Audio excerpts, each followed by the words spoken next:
ಇವತ್ತು ಸಿಂಪಲ್ಲಾಗಿ ಎಮ್ಮೆಯಾಗಿ ಒಂದು ಟೊಮೊಟೊ ಚಟ್ನಿ ರೆಸಿಪಿಗೆ ನಾವಂತೂ 1 ಟೇಬಲ್ ಸ್ಪೂನ್ ಎಣ್ಣೆ ಹಾಗೂ 1 ಟೇಬಲ್ ಸ್ಪೂನ್ ಉದ್ದಿನಬೇಳೆ, 1 ಟೇಬಲ್ ಸ್ಪೂನ್ ಕಡಲೆಬೇಳೆ, ಅರ್ಧ ಟೇಬಲ್ ಸ್ಪೂನ್ ಜೀರಿಗೆ, ಹಾಗೆ ಖಾರಕ್ಕೆ ತಕ್ಕಾಗಿ ಹುರಿದ ಮೆಣಸಿನಕಾಯಿ, ಸ್ವಲ್ಪ ಬೆಳ್ಳುಳ್ಳಿ ಹಾಗೂ ಈರುಳ್ಳಿನ ಹಾಕ್ಕೊಂಡು ಚೆನ್ನಾಗಿ ಹುರ್ಕೋತಾ ಇದ್ದೀನಿ. ಇದಕ್ಕೆ ಸ್ವಲ್ಪ ಕರಿಬೇವಿನ ಸೊಪ್ಪನ್ನು ಸೇರಿಸ್ಕೊಂಡು ಒಂದು 7ರಿಂದ 8 ಟೊಮೊಟೊನ ಈ ರೀತಿ ಉದ್ದಕ್ಕೆ ಕಟ್ ಮಾಡಿಕೊಂಡು ಹಾಕ್ಕೊಂಡು ಚೆನ್ನಾಗಿ ಎಣ್ಣೆಯಲ್ಲಿ ಫ್ರೈ ಮಾಡ್ಕೊಳ್ಳಿ.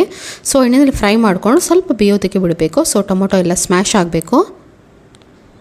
ನೋಡ್ತಾ ಇರ್ಬೋದು, ಟೊಮೊಟೊ ಎಲ್ಲ ತುಂಬ ಚೆನ್ನಾಗಿ ಸ್ಮ್ಯಾಶ್ ಆಗಿದೆ. ಸೊ ಇದನ್ನು ತಣ್ಣಗಾಗಕ್ಕೆ ಬಿಡಿ. ಸೊ ತಣ್ಣಗಾದ್ಮೇಲೆ ಇದನ್ನು ಮಿಕ್ಸಿಗೆ ಹಾಕ್ಕೊಂಡು ಚೆನ್ನಾಗಿ ನೀವು ರುಬ್ಕೊಂಡು ಬರಬೇಕಾಗತ್ತೆ. ಸೊ ಇದನ್ನು ಮಿಕ್ಸಿ ಜಾರ್ಗೆ ಹಾಕ್ಕೊಂಡು ಪೇಸ್ಟ್ ಮಾಡ್ಕೊಂಡು ಬನ್ನಿ. ಜೊತೆಗೆ ರುಚಿಗೆ ತಕ್ಕಷ್ಟು ಉಪ್ಪನ್ನು ಹಾಕಿ ಪೇಸ್ಟ್ ಮಾಡ್ಕೊಂಡು ಬಂದಿದ್ದೀನಿ. ಸೊ ಇದಕ್ಕೆ ಸ್ವಲ್ಪ ಒಗ್ಗರಣೆಗೆ ಸ್ವಲ್ಪ ಸಾಸಿವೆ ಹಾಕ್ಕೊಂಡು ರುಬ್ಬಿರೋ ಪೇಸ್ಟನ್ನು ಹಾಕಿ ರುಚಿಗೆ ತಕ್ಕಷ್ಟು ಉಪ್ಪನ್ನು ಹಾಕ್ಕೊಂಡು ಮಿಕ್ಸ್ ಮಾಡಿಕೊಂಡ್ರೆ ಸೊ ಸ್ಪೈಸಿಯಾಗಿ ಟೊಮೊಟೊ ಚಟ್ನಿ ರೆಡಿ ಆಗಿಬಿಡುತ್ತೆ.